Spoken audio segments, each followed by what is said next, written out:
आकाशवाणी भोपाल से प्रस्तुत हैं प्रादेशिक समाचार।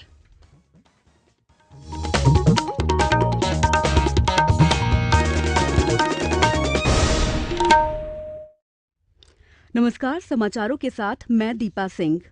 निर्वाचन आयोग ने कहा है कि चुनाव में उपयोग में लाई गई इलेक्ट्रॉनिक वोटिंग मशीनें पूरी तरह विश्वसनीय हैं और इनमें छेड़छाड़ संभव नहीं है। निर्वाचन आयोग के वरिष्ठ अधिकारियों ने कल संसदीय समिति को भरोसा दिलाया कि ईवीएम पूरी तरह सुरक्षित है। आयोग ने कहा है कि आने वाले चुनाव में मतदान पुष्टि पर्ची व्यवस्था वीवीपीएटी के उपयोग का फैसला किया गया है, जिससे मशीनों में मतदाताओं का भरोसा और बढ़ेगा। इस बीच निर्वाचन आयोग इलेक्ट्रॉनिक वोटिंग मशीन और मतदान पुष्टि पर्ची वीवीपीएटी का आज नई दिल्ली में डेमो देगा। आयोग ईवीएम के साथ लगी मतदान पुष्टि पर्ची व्यवस्था का प्रयोग भी बताएगा। केंद्र ने उच्चतम न्यायालय को बताया है कि विभिन्न सामाजिक कल्याण कार्यक्रमों का लाभ उठाने के लिए आधार को अनिवार्य बनाने के लिए निर्धारित 30 जून की समय सीमा को आगे बढ़ाने का कोई प्रश्न नहीं है। अटॉर्नी जनरल ने कहा है कि कल्याण कार्यक्रमों के लिए आधार को अनिवार्य बनाने का मकसद ये है कि उन कार्यक्रमों का लाभ गलत लोग न उठा सकें। उन्होंने बताया कि सार्वजनिक वितरण प्रणाली जैसी योजनाओं में अनेक लोग मृत लोगों के नाम पर लाभ ले रहे हैं। श्री रोहतगी ने न्यायमूर्ति एएम खानविलकर और न्यायमूर्ति नवीन सिन्हा की पीठ को बताया कि इस मामले को 5 न्यायाधीशों की संविधान पीठ द्वारा सुनवाई के लिए सूचीबद्ध किया जाना चाहिए। प्रधानमंत्री नरेंद्र मोदी मन की बात कार्यक्रम के अगले संस्करण में इस महीने की 28 तारीख को आकाशवाणी से श्रोताओं को संबोधित करेंगे। इसके लिए आमजन अपने विचार माईगव के खुले मंच पर भेज सकते हैं।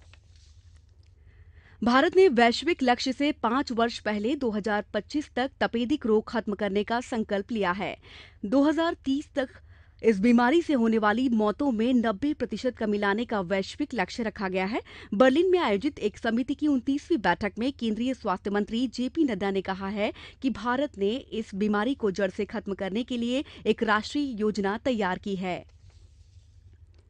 मध्यम लघु और सूक्ष्म उद्योग राज्य मंत्री गिरिराज सिंह ने कहा है कि उनके मंत्रालय का लक्ष्य अगले 5 साल में खादी उद्योग के माध्यम से लगभग 5 करोड़ लोगों को रोजगार दिलाना है। उन्होंने कहा है कि उनकी योजना सौर ऊर्जा से चलने वाले चरखों का इस्तेमाल शुरू करना है।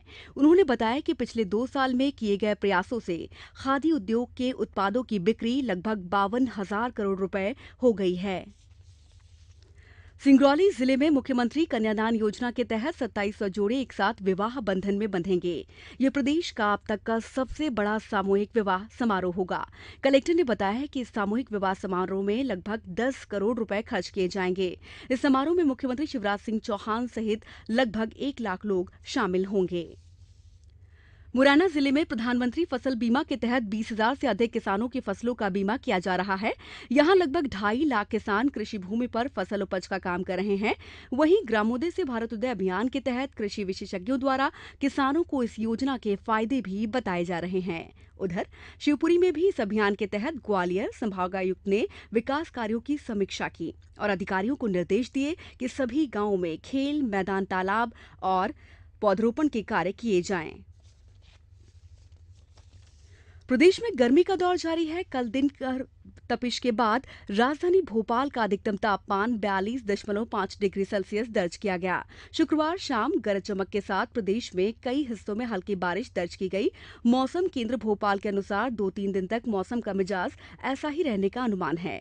मौसम वैज्ञानिक ने बताया है कि पंजाब से ग्वालियर होती हुई दक्षिण पूर्वी मध्य प्रदेश तक जमीन से 0.9 किलोमीटर टर्फ लाइन बनी हुई है। ये अरब सागर से नमी खींच रही है, इसलिए प्रदेश के मौसम में बदलाव हो रहा है। प्रदेश का सर्वाधिक तापमान 43 डिग्री सेल्सियस कई स्थानों पर दर्ज किया गया।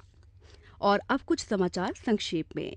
मुरैना जिले के कुएं में जहरीली गैस के रिसाव होने से एक व्यक्ति की मौत हो गई, वहीं 2 लोग घायल हो गए। श्योपुर में खेल एवं युवा कल्याण विभाग द्वारा ग्रीष्मकालीन खेल प्रशिक्षण का आयोजन किया जा रहा है, जिसमें विभिन्न खेलों के बारे में जानकारी दी जा रही है। सागर में कलेक्टर ने बैठक में अनुपस्थित पाए गए तहसीलदार को नोटिस जारी किया है। वहीं कार्य में लापरवाही पाए जाने पर नायब तहसीलदार को निलंबित करने के निर्देश दिए हैं। और इसी के साथ प्रादेशिक समाचार का ये बुलेटिन समाप्त हुआ। नमस्कार।